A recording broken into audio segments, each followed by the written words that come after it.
On Larry King Now, I welcome back funny man Jim Gaffigan. When I started touring with this material about my wife's near-death experience, it resonated because we all have loved ones that go into medical crisis. When the election happened, there's a certain fatigue in discussing it almost, so that when they come to my show, they're like, can we just not discuss that right now? Plus, Jim, I don't know how to break this to you. Yeah. You're not really fat. I'm like 270 pounds, Larry. What is... Really? You could fit two of you inside my stomach. It's all next on Larry King Now.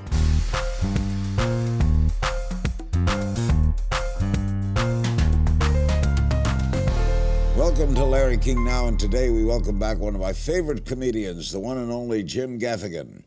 Jim's graced us with Grammy-nominated comedy specials like Mr. Universe, Obsessed, and Cinco. He's also penned 2 New York Times best-selling books, including Dad is Fat and Food, a Love Story. And in 2018, Jim's taken his film career to new heights with 13 credits, including Chappaquiddick, You Can Choose Your Family, and Super Troopers 2.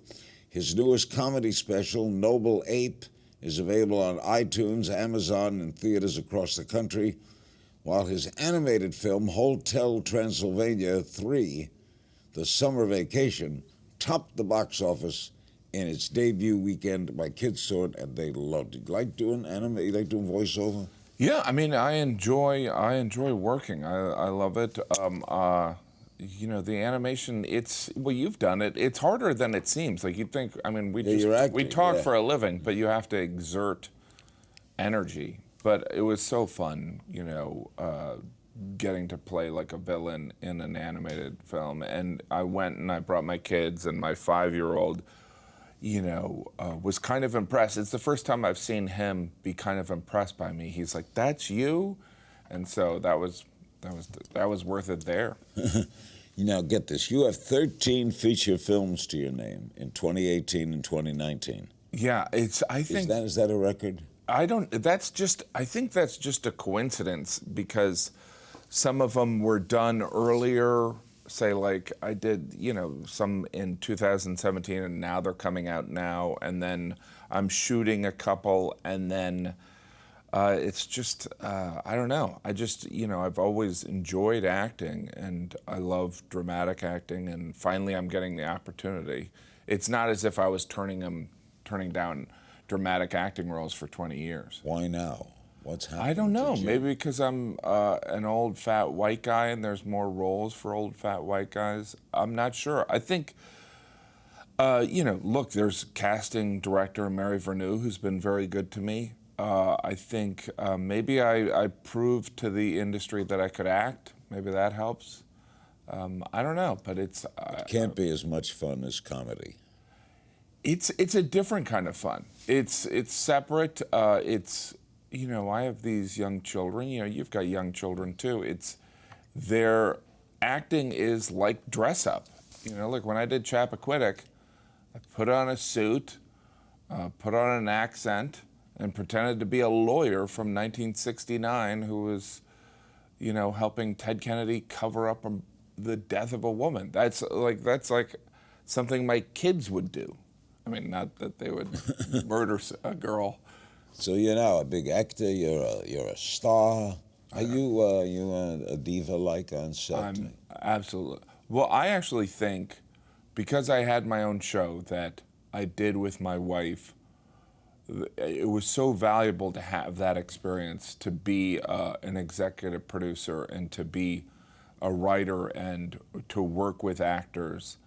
Like, I learned the value of being a good soldier, you know, the value of like showing up, doing your job, adding value, and not, you know, I come from a big family. You never want to be the problem kid. And so I understand the value of being a partner of the director and the producers. It's just, having been on the other side, you understand the value of it.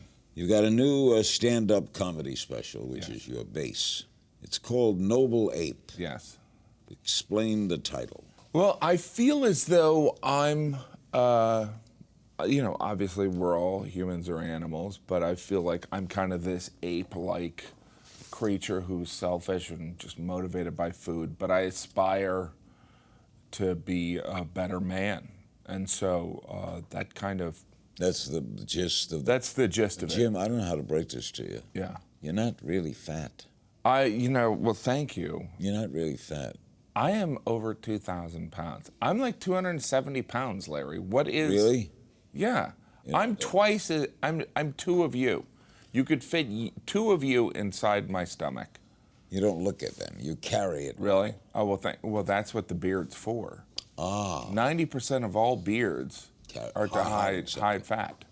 Now, that's a scientific... I understand you're very personal in this special, that Yes. your wife went through a brain tumor. Yes. You bring that into the comedy special? Yeah, that kind of... What's funny about a brain tumor? Well, there's nothing funny about it, but it was something that happened in our life. It was last April. It was discovered my wife had this pear-sized tumor at the base of her skull, and she's not only my wife and the mother of my children, she's also my writing partner.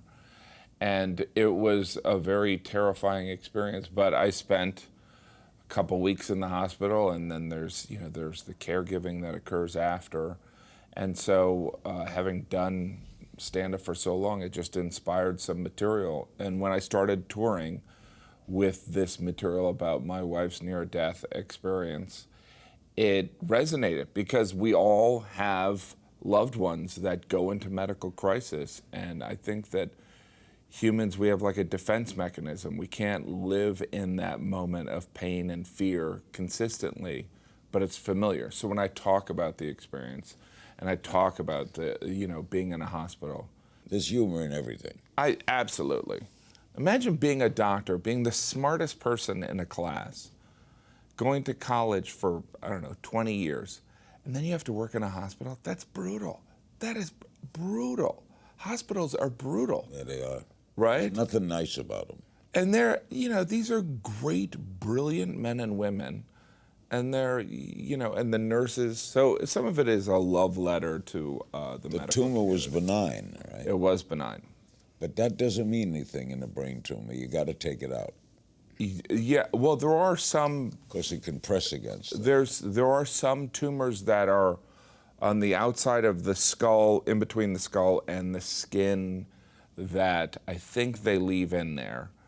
But this one was at the base of her, like her brainstem, and that's where all the cranial nerves that kind of control swallowing and breathing and facial movement.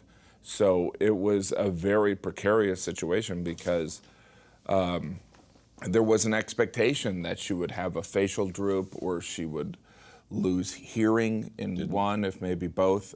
She lost some hearing. She has one vocal cord. She sounds the same to a lot of people, but I knew her beforehand, obviously. But she's amazing.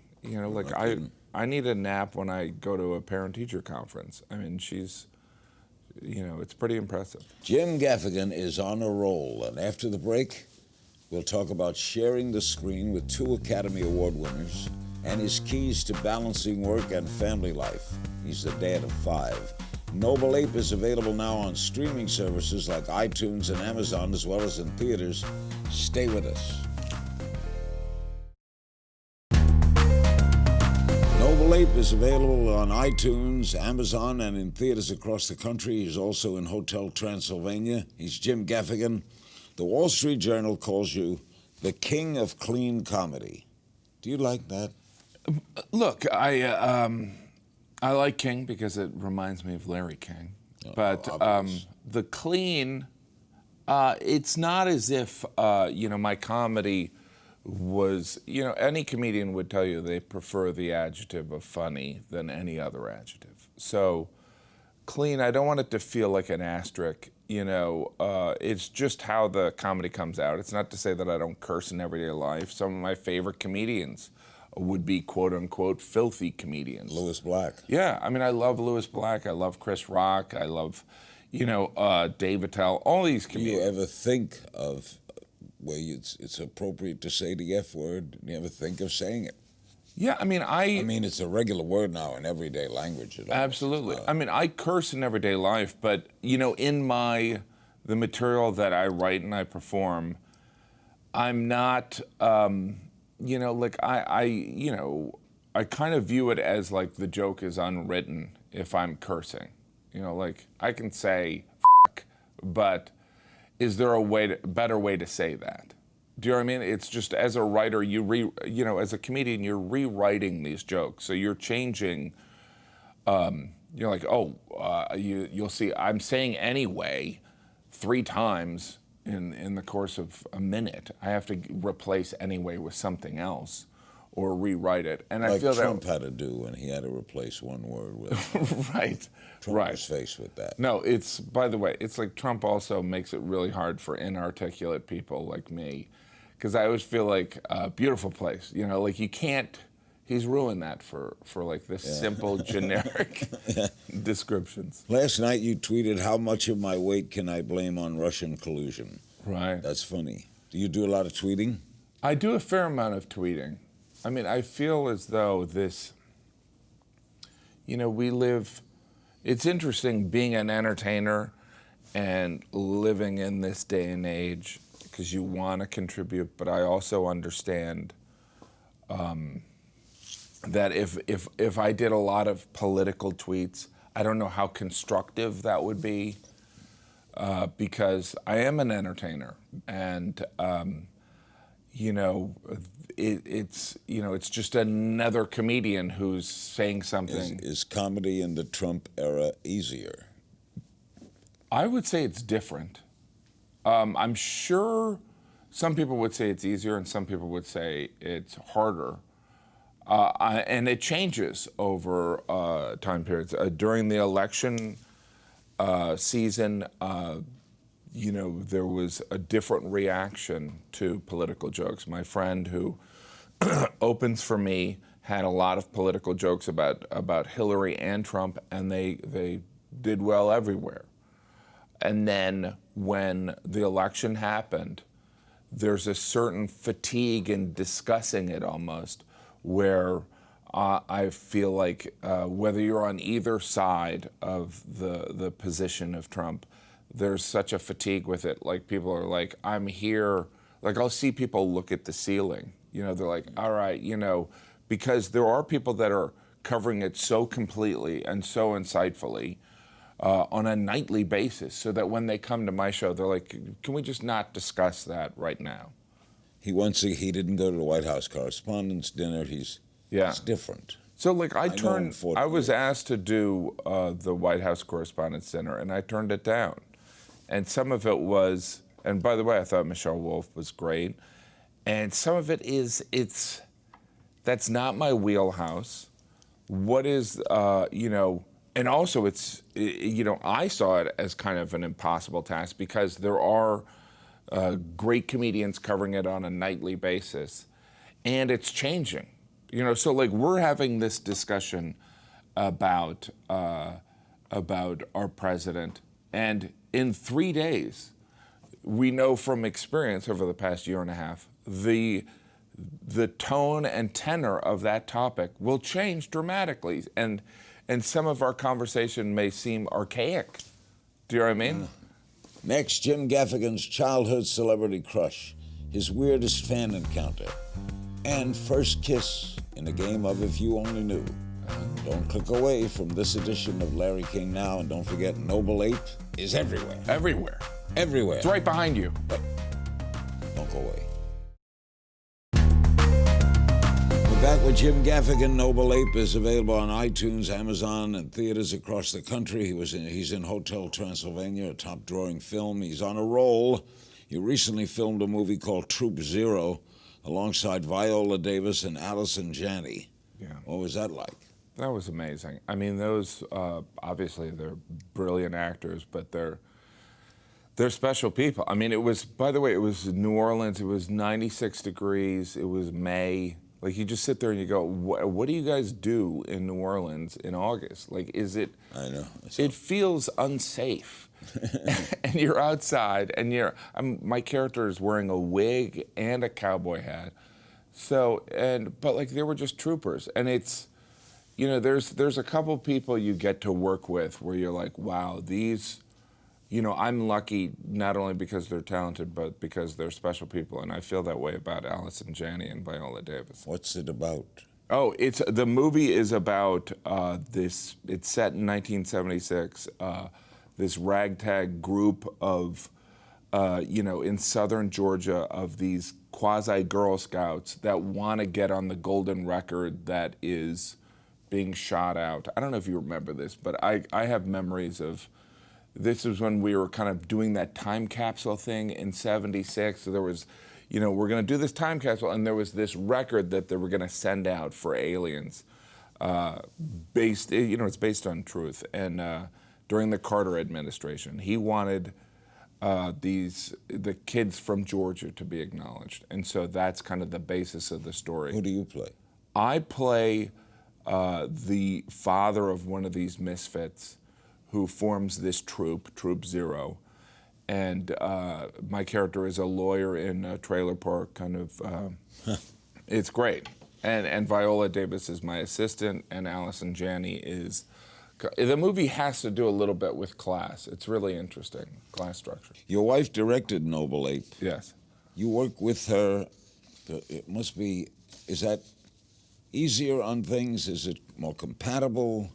Less compatible? Yeah, I mean, look, my wife has been my partner in everything since we met, so 15 years ago. I mean, I did comedy for 12 to 15 years before that, but I feel like she's a secret weapon. She understands my point of view. She contributes, jokes and lines and the directing. She understands my sensibility, and she also understands when I'm trying to communicate something and why it's not working. And that's like a secret benefit that I'm sure many comedians wish they had. She's a test market? She's a test market, but she's also really insightful and very funny. So it's great. Okay, we play a little game of If You Only Knew. Yes, okay. Who was your first kiss? A girl named Laura Kuntz. Where was this? I've never not loved women. Like, I see my kids and they're like, ew, gross, kissing. Like, even when I was a kid, I was like, that's great. So I remember, like, when I would kind of run away from girls, I'd kind of fall a lot on purpose. But that was we lived in Illinois, and I think it was, she was my neighbor, and I went back, and my brothers knew that I had kissed her, and I was probably 6, and they convinced me that she was now pregnant, and I would have to marry her. Because that's the kind of family I grew up in. Childhood celebrity crush? Tatum O'Neal. Scariest or weirdest fan encounter? I would say people that like my comedy are generally normal. Normal, that's... Yeah. Your appeal is normal. Yeah, there's nothing that eccentric. I mean, there's been strange things said to me. Some people, will be like, your religious references are not scripturally accurate. And I'm like, I'm a comedian. You know what I mean? I'm not a minister. What keeps you up at night? I think every parent is concerned about, like, are you preparing the best path for your children? You never know. You never know. You want them to be okay. Right? Movie that you wish you'd starred in? I would say Marty, the Ernest Borgnine role. What are you doing tonight, Marty? I don't know. What are you doing? Right. Are you Catholic? I'm Catholic. Yeah. All those Patty Chayefsky movies. Oh, yeah. Who would you like to play you in a biopic? Oh, wow. Now I'm blanking on his name. But he got, there's these goofy-looking pale people that I'm one of them. And, Phil Hoffman was the other one. And he was on Breaking Bad. Do you know what I'm talking about? And he was also on Fargo. Yeah. You probably interviewed him. Yeah, he's married to an actress and they just had a kid. But these pale kind of, it's like you know what it's like to have a big jug head and be pale and very white. You're a character actor, you know, like you're never going to be the pretty boy. So stranded on a desert island, 3 things you bring with you. A Shake Shack franchise. I would bring. I'd love access to cable so I could watch news. I enjoy watching news. Breaking news. Breaking news, all types of news. News talking about news. News that I disagree with, news that I do agree with. And then the third thing I would bring is my family, probably. A food you can't stomach. There's a fair amount of them. I know it doesn't look like it, but I would say I can't, like mussels, I was just in France. What is going on with that? Like mussels. Yeah, it's, first of all, they're called mussels. But like anchovies, I have, like it's just a sweaty eyebrow. Let's be serious. A person from history you'd like to take to lunch and where you'd take them. I would love to take, my ancestor who came over from Ireland and, take them to lunch and see talk to them about what they would want, what their dreams were.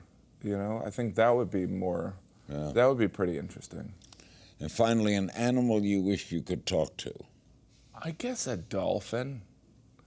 And for smart. Yeah, because I think that dolphins know stuff that could help us, right? Yeah, I think that too. In our final moments, Jim Gaffigan will answer your questions from social media.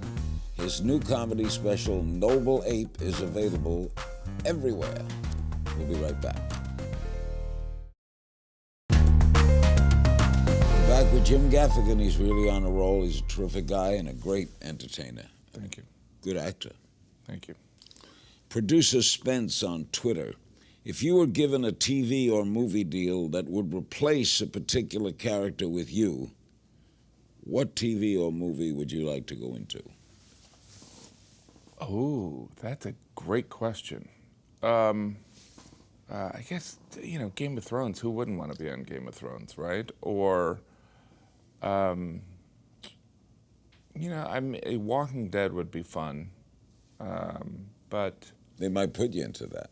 That would be fun, but that's a lot of outdoor shooting. That's a lot of sunscreen for me. I loved House of Cards. I thought it was... Great. So fun. Even when it was a mess, like the season 3 and 4, it was just a mess. They're like, but Mike Kelly's role on that seemed really fun. Kathy Spinelli on Facebook. What did you make of Michelle Wolf's White House correspondence bid? And would you have any interest in performing? You turned it down. I turned it down. And I thought that what's really impressive about what Michelle Wolf did was that it wasn't, some people think it was too far and all this stuff, is that I think it pointed out that there's a threshold of fame for people to criticize people. And so, I think some people had a problem. Some of it was sexism, obviously, but I think some of it was also who are you? You're not allowed to do this. If Jeff Ross was doing it, I think there would have been a different, he also is kind of cuddly and lovable. But it was the fact that she was unfamiliar. I think that's what some people had a problem with. But it was very impressive on a comedic writing standpoint. Gutsy, too. Yeah, very gutsy. Splain Boy on Twitter. What's your favorite dinosaur? Favorite dinosaur? What a question that is. I would say the bird. The bird. Because the bird's a dinosaur, right? Yeah. At Pope, and I appear smart for a second. At Pope Frankie Boy on Twitter. Yeah. What other comics do you hang out with? I hang out with, it varies. I hang out a lot with Ted Alexandro, who I do shows with. But there's a certain sadness because I wish I could hang out with comedians more. There's part of me that's grateful that I have this rich family life, but there's also, Yeah, I'd love to hang out with comedians like I did in my 20s and 30s. But, as you get more successful and as you're on the road, comedians and some of these, you don't get to hang out when you're going to different venues on a Friday and a different venue on a Saturday. Flying around a lot. Yeah.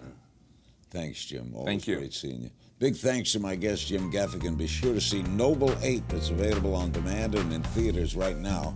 And as always, you can find me on Twitter at King's Things. And I'll see you next time.